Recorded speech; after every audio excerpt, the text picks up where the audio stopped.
Mga DDS, ay Diyos ko po, Lord. Ay naku, wala na bang ibang sasabihin kung hindi pagbabanta, 'no? Handa lagot na kayo, yari na kayo sa 2028. Maganda na kayo, saan kayo magtatago sa 2028? Akala mo nailusot na, eh, yung impeachment ng Vice Presidente, 'no?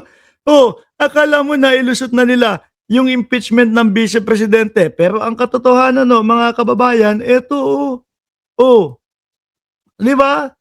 Laging sinasabi ng kampo ng Vice Presidente, eh, ano daw po mga kababayan, reading-ready na kami, handang-handa na kami, ipapaliwanag namin sa Senado kung ano yung depensa namin.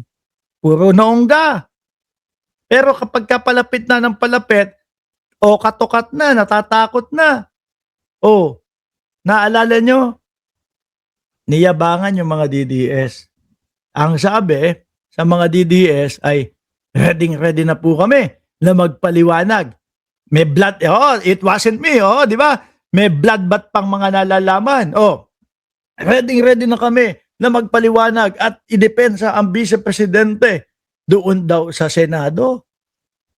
Tapos biglang bumalandra sa mga pagmumukha ng mga DDS, yun pong ano tawag dito, yung news na nagsusumbong daw ang Vice Presidente doon daw po sa Korte Suprema na ipahinto daw po yung impeachment. Eh, ang gulo. Di ba? Kung ako, DDS, malilito ako. Sabi nyo sa akin, ready na kayo na magpaliwanag. Ready na doon sa Senado. Pero bakit ganun? Nagsusumbong kayo, hindi ayaw nyo ipahinto. Ayaw nyo ipatuloy yung impeachment. Kung ready kayo, baka sabihin mo pa, July 6, ang tagal-tagal naman yan.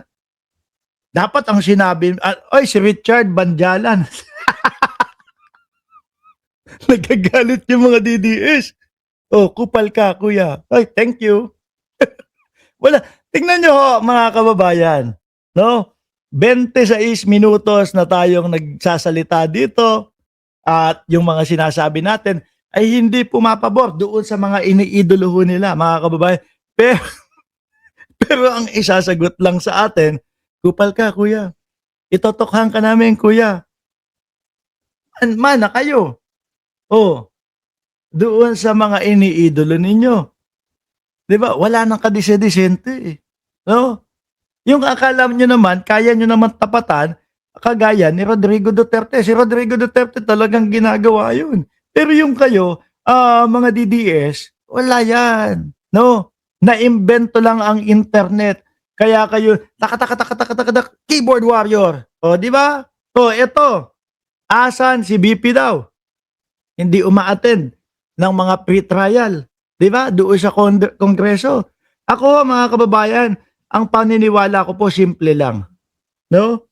Kapag ka alam mo lahat at kaya mo idepensa ang iyong sarili nang walang pag-aalinlangan at alam mo kung saan mo ginastos yung mga confidential funds at iba't ibang mga pera na hinahanap sa iyo, nako, simple lang. Halika, mag-usap tayo. No? Saan mo gustong mag-usap tayo? Diyan sa bahay nyo, diyan sa House of Representatives. Halika kayo. Pupuntahan ko kayo diyan. Ganun kakatapang. 'Di ba? Kahit saan, no? Basta alam mo na ikaw ay safe, kasama yung mga bodyguard mo, kahit saan, mag-usap tayo, ipapaliwanag ko sa inyo at papakitaan ko kayo ng iba't ibang mga ebidensya para dito sa mga confidential funds at mga inirereklamo ninyo sa impeachment.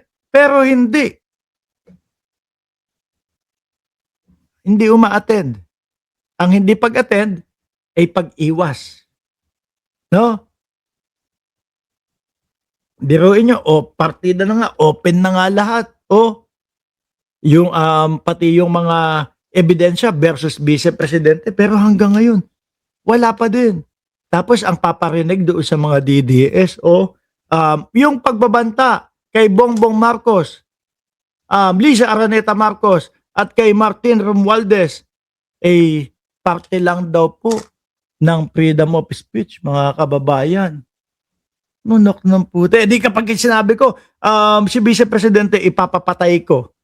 Pag sinabi kong ganun, pwede ko sabihin, oh, freedom of speech lang naman yung sinabi ko. Di ba? Siyempre, kayong mga DDS, hindi. Hindi, kulong si Mark Ramos kasi nagbanta sa buhay ng vice presidente. Di ba? Tapos kapag kasa kanya, freedom of speech lang. Pinapaikot kayo eh. Kayo naman, umiikot naman kayo. Or dahil siguro, nalugmok na lang kayo. Wala na, lugmok na ako. No? Lugmok na ako. Dito na lang ako sa DDS. Nakakahiya naman kay Mark Ramos. Post ako ng post sa Facebook ko. Na DDS ako. Tapos biglang babalik. Hindi nakakahiya yon. No? Dapat, mapaproud pa kami sa inyo. Bakit? Kasi nabuksan na yung utak, naliwanagan na, pinagana na yung utak, naintindihan na yung mga pangyayari. Di ba? Sabi ni Mama, Net in America, magandang hapon from Hawaii. Di ba? Sabi ni Liza Eunice, hindi kaya ni Sarah mag-public speaking, hindi yan mag-a-attend sa mga hearing niya. Tingnan na lang ho natin. Di parang lang ho, mga kababayan, para lang sinabi sa atin na hindi siya mag-a-attend, na guilty siya. Tapos ang sasabihin ng mga abogado, 16 na abogado, nagulat ho ako dun. 16 ang abogado kasi nila eh. Tapos sasabihin, parte po ng freedom of speech, yung yung sinabi ng Vice Presidente yung pagbabantak. Di pwede na palang magbanta kahit sino, no? Sabihin lang, freedom of speech yun. Di ba? Ngayon mga kababayan, nasa na ba tayo? Puntahan muna natin yung idol ninyo na si Rodante Marcoleta. Mga DDS, eto, mabuhayan kayo ha. Pero sa ngayon, papaliwanag muna namin ulit sa inyo, no?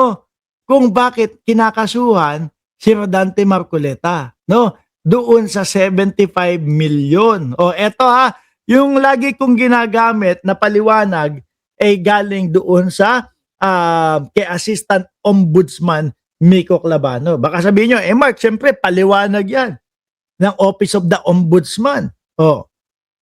Pero ultimo yung DDS na na lawyer, wala eh. Alam niya na posibleng malaglag ang tuka ni Marcoleta dito sa pag-amin niya eh. Pero dito tayo. Kay Ed Lingaw, mga kababayan, na best friend ni Sangkay Janjan. 25 billion pesos na donasyon. Ayan. Eto nagtatalo-talo. 75 million na donasyon po. Uulitin ko, mga kababayan, kaya naman umabot si Rodante Marcoleta